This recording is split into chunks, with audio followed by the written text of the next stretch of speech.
What's up? Welcome to your Daily Buckeye Blitz for a Friday. It is a football Friday. It's official. We have a Buckeye Football Friday, September 1st. It's the first of the month. Wake up, get up, get up. I had to do it. All fired up for this Football Friday. It's finally here. Waited all summer long for this shit. Wow. Cats and dogs living together. Mass hysteria. All right. My wife makes me watch Ghostbusters at least once a week. So those lines are burned into my brain. All right. You know what it is. We're getting back into our season format. Fridays are 5 keys to a Buckeye victory. I'm going to give you my 5 thoughts, areas to focus on, and let me know what you think. Give me your 5, give me your 3, whatever. Leave them in the comments. I appreciate it. I always read every single comment, no matter if I agree, disagree, or just think you have a good thought. I really appreciate everybody interacting with the show, and we're going to ramp it up again. Let's do it. This is going to be a big season for this channel, and I'm glad you guys are all aboard. Don't forget, make sure you're subscribed and hit the like button. Oh, and we have the T-shirt contest giveaway. We'll be announcing the winners on Sunday.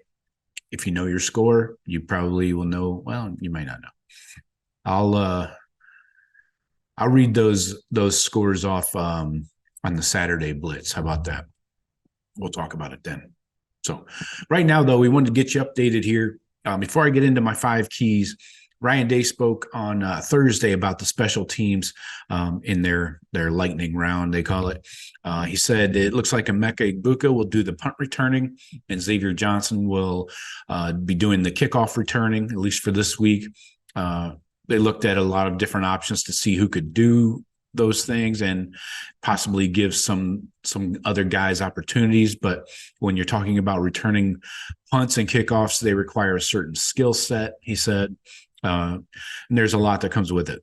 This year, you'll see different guys have opportunities as time goes on, but Emeka and Xavier are the guys that give us the best chance right now. So kind of playing it conservative off the jump here with week 1, not surprising. You definitely don't want a freshman out there serving up turnovers, to the other team, especially in their home stadium. So understandable, but I don't think you see Emeka staying in that punt return role for the entire season. Anyways, moving on, he also talked about the 2 quarterback system and how they're going to plan it out. He said we're putting together a plan on kind of how we seeing it play, how we are seeing it play out. Then as the game goes on, we'll get a feel for what we think gives us the best chance to win.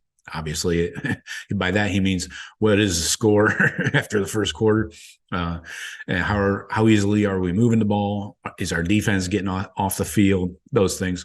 Then he went on to say, but certainly we'll have a plan going into the start of the game. Obviously, he made it clear the other day that both quarterbacks will play, and it's just the only absolute certainty is that Kyle McCord will take the first snap of the game and have the first drive. But from there, nobody knows. So your guess is as good as mine. So let's get into the 5 keys here. These are my focuses on. I'll be giving these to you every Friday. So make sure you're subscribed, and I'd love to hear your feedback.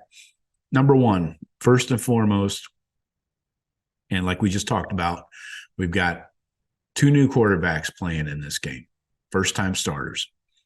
So my focus, number 1, my key number 1 is the O-line. They got to move people.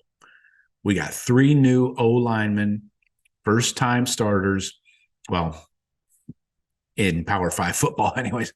Josh Simmons played at San Diego State, but anyways, O-line, pass protection is key. And I'm looking at Josh Simmons. It's the Josh Simmons show at left tackle.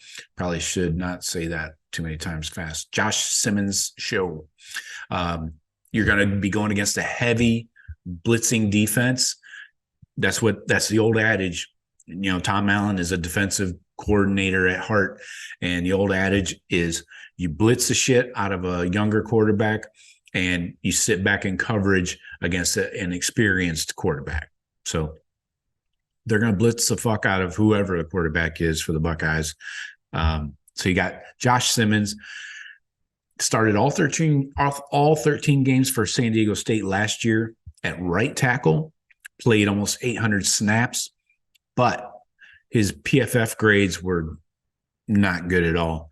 He was a 47.1 overall, according to PFF. That's horrible. 60 is doing your job, bare ass minimum. All right. He's a better pass blocker than run blocker. He graded a 65.3 in pass pro, 47.7 in run blocking. So 17 penalties last year, though. That's concerning to me. He got beat a lot in pass pro to the inside. So at right tackle, it was his left side getting beat a lot. So now he's flipped over to the left tackle position. Never played it at any level, by the way. Have I mentioned that before? Jesus Christ. Oh, dear God. Anyway, never played left tackle. 17 penalties a year ago as a freshman. So I'm just very concerned. That's the first one. So continuing on, this is still my first key to a Buckeye victory. So we need Josh Simmons to be the dancing bear out there at the left tackle. Carson Hinsman, I call him the milkman in the middle. He's a redshirt freshman, didn't play an offensive snap last year. Did you know that? Took the bulk of first-team reps through spring and fall. Was in a little bit of a competition with Vic Cutler. Looks like that didn't really materialize for Vic Cutler. Carson Hinsman was a 4-star, a 9.300 nationally, ranked in the top 200. He was number 9 interior O-lineman in his class. So he's got to make all the calls, get everybody lined up properly along the O-line, giving them their assignments. Then you got Josh Fryer. Mr. Consistency is what I call him. He's a senior, but first game as a full-time starter. He had one start last season. So we need Fryer, the other edge, to be consistent out there. You can't have those Dwan Jones penalties where, the false starts and things like that. So, and this offensive line is going against a D line that is all Power 5 transfers. These guys have all transferred in just this year from other Power 5 schools. So, A, look for a lot of blitzing, and then B, you got to deal with these quality, I won't say high quality, but above average quality D linemen you're going against. So that's key to Buckeye victory, number 1. Number 2, key to a Buckeye victory, Travion controls the game. This is Trey's game. Last year, the Buckeyes ran for 340 yards against Indiana in a rout 56-14. But that was without Trey. Don't forget, he ran for 1,248 yards and 15 touchdowns as a freshman. Only played in 8 games last year. So OSU will want to establish the running game to take some of the pressure off the QBs and to get this, get the dub and get out of there. If the Buckeyes can find some success on the ground, it could open up the passing game, to make some easy throws, easy throwing lanes. So if Indiana focuses more on blitzing and slowing down Harrison and Egbuka, it could open some holes on the ground for Trey. So Trey can control this game strictly on his own and make life easier for the quarterbacks. Next up, let's touch on the defense here. Key to a victory, number 3, contain. I know the defense is tired of hitting their own guys. all camp, all spring. Now you get to hit somebody else, but you can't be crazy out of control out there. You got a dual threat quarterback probably starting. You got Tom Allen hasn't announced whether it's the Tennessee transfer, Taven Jackson, or Brendan Sorsby. They're both second-year guys, redshirt freshmen. So Sorsby is a little bit better thrower in the pocket, so pocket passing type. Jackson is a little more athletic and a little better on the move. They could run some option type stuff, RPOs and stuff that they similar to what they ran last year. So we'll see if they do that. And regardless of who the quarterback is, the Ohio State secondary is going to have to make plays in space. I'm talking corners and safeties.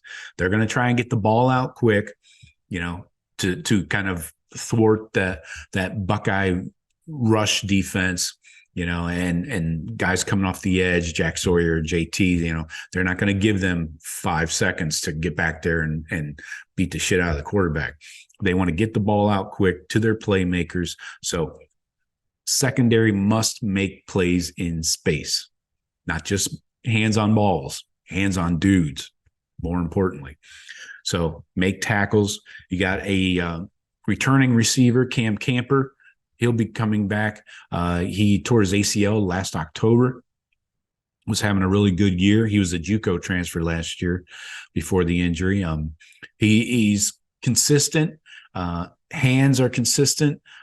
He's really good 8 to 15 yards, so you can run a lot of different routes with him and have success. So, again, the secondary will need to be on their toes here. And as part of that, everyone needs to rally to the ball. I want to see all 11 in the frame, all 11 defenders in the frame at the end of the play. Everybody comes to the ball. So defense, contain, tackle, take dudes to the ground. You don't need to look for the kill shot.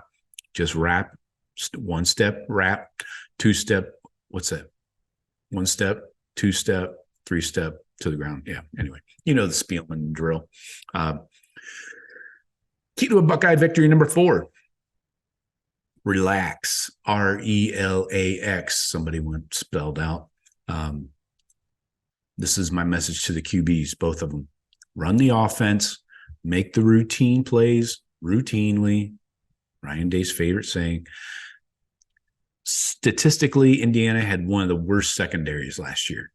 So how do they deal with the best receiving core in the country right off the bat week 1?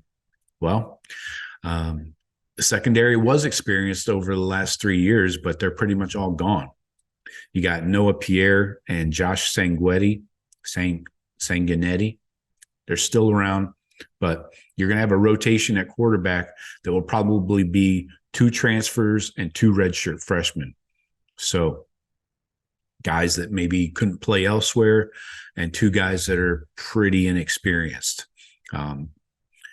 So with an inexperienced secondary, that's where Indiana's D-line play, it could make an impact. That's where the O-line has to step up for the Buckeyes.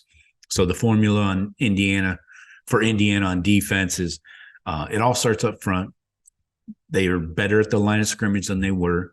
Stop the run, force the pass, create pressure, and then capitalize on mistakes by the quarterback. So we need to negate all of that, especially the mistakes part.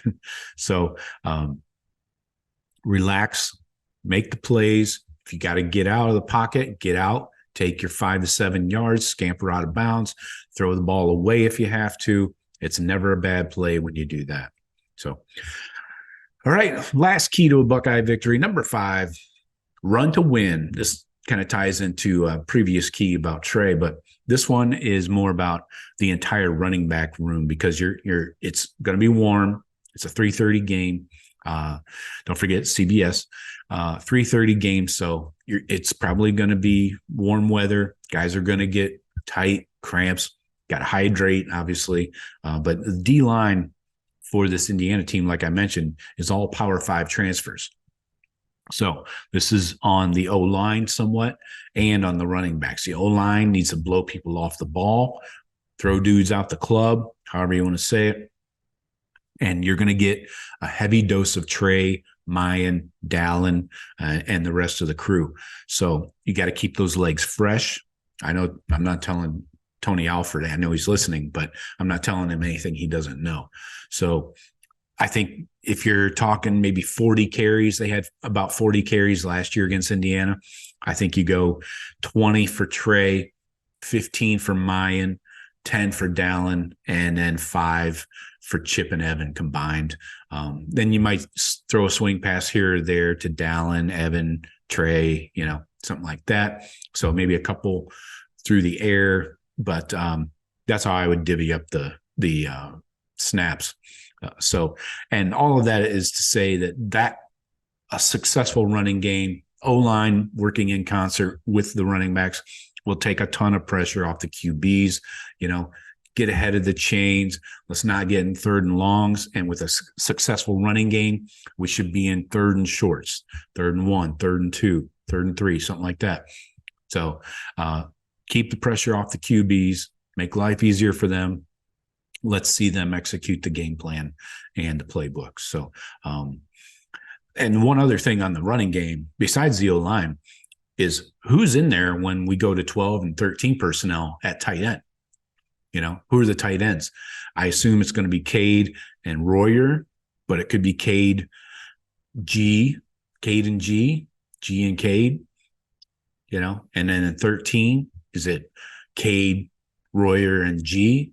Some kind of combo like that. So that's one thing I'll be paying attention to, and as far as the running game goes. So those are my keys to a Buckeye victory. Nice long little blitz for you. Hope you enjoy it. Get your Friday started properly, and get ready for a Buckeye game on Saturday. So tomorrow, let's see, Saturday I'll be doing the picks.